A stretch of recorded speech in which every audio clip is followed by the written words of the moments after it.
Assalamualaikum warahmatullahi wabarakatuh. Nama saya Kiki Nafila Nahda dengan NIM 2319072 dan kedua teman saya yang bernama Novita Barokah dengan NIM 2319080 dan Daniatul Lutfiah dengan NIM 2319123. Di sini kami akan sedikit menjelaskan mengenai materi tentang macam-macam ukuran dalam statistika.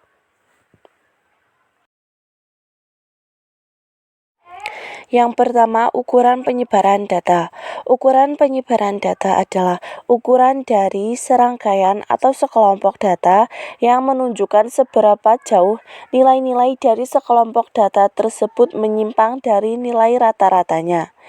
Bila dalam kelompok data penyebarannya kecil, maka data bersifat homogen dan begitu juga sebaliknya.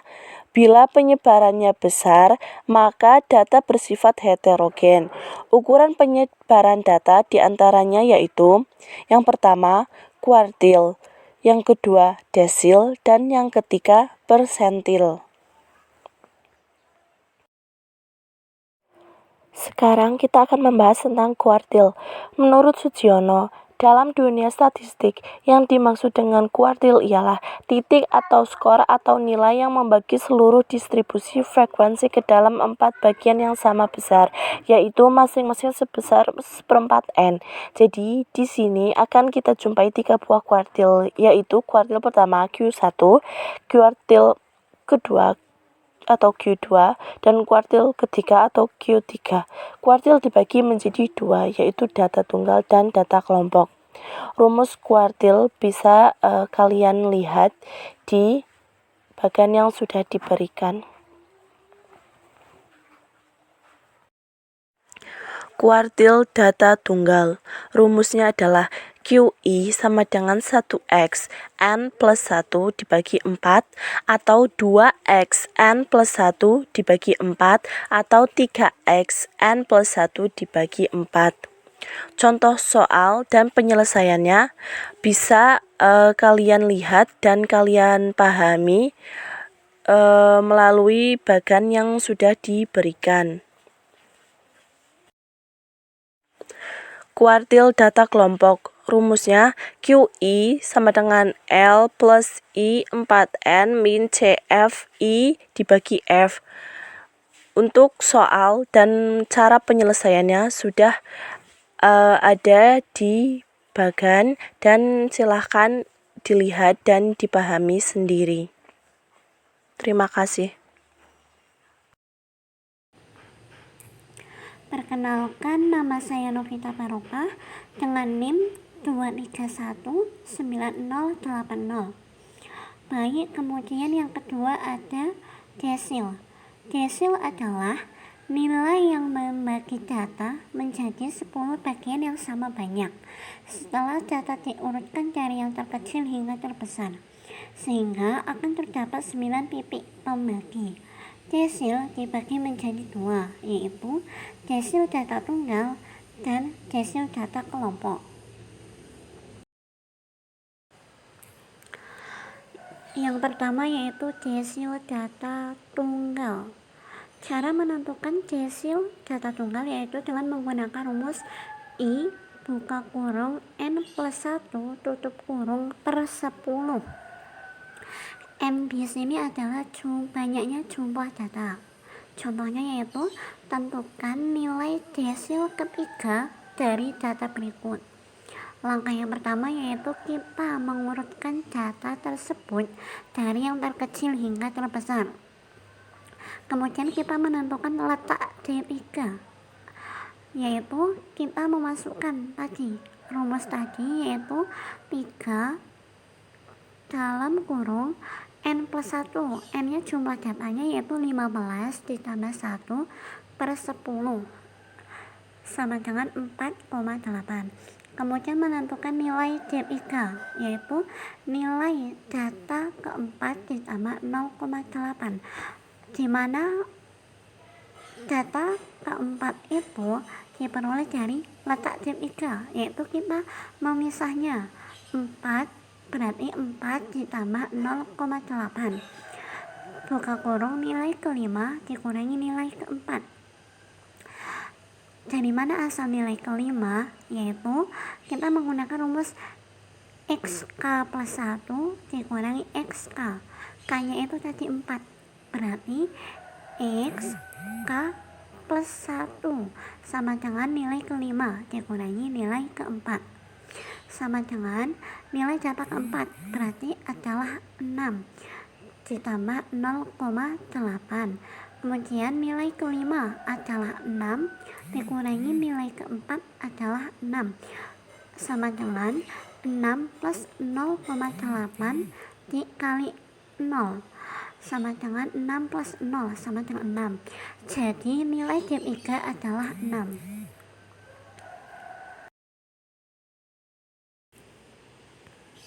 Kemudian yaitu desil data kelompok.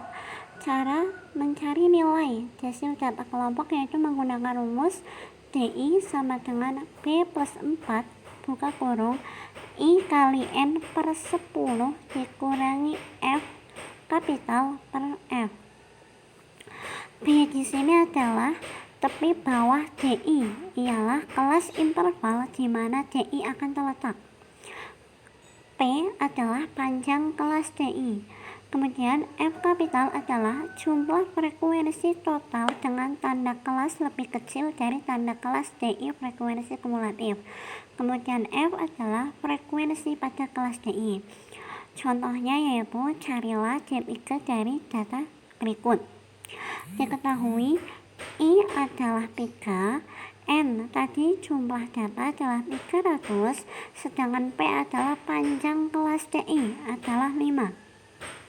Letak D3 yaitu kita menggunakan rumus I kali N per 10. I-nya 3 dikali N. N-nya 300 per 10 sama dengan 90. Jadi desil ketiga terletak pada kelas ketiga, yaitu 36 dikurangi 40, karena data ke-90 ada di dalam kelas ini, sehingga nilai B tadi adalah tepi bawah DI, berarti sama dengan 35 dikurangi 5.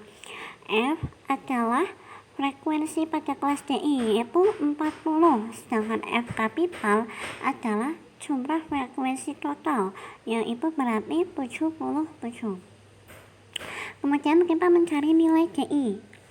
DI yaitu dengan rumus B plus P dalam kurung I kali N per 10 dikurangi F per F.